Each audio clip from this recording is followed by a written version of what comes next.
Hello, YouTube, and welcome to Airgun Reviews and Hunting Channel Preview Quickie.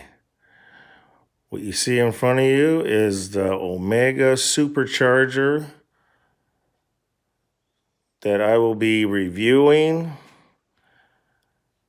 and the problems I had with it and what I did to fix it.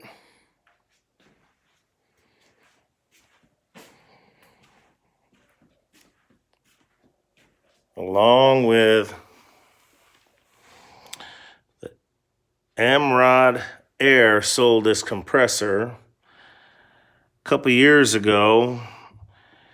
AC, DC with the switch box that's sitting on top from 110 or 220, which I know they don't sell this particular box anymore. It's all just 110, or you have to order the 220 version. I'll be doing a review on that.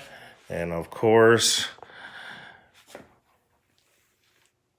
the Young Hen air compressor, along with the Diablo air dry system. This one is the most used air compressor, and it tops off my big tanks along with my air guns. I'll be doing a quick review. I'll just show you that one because there's a lot involved. You have to have water, so forth and so on. But that's that review is coming up in the next day or so. So stand by for the review on the 3 compressors. Until then, see you later.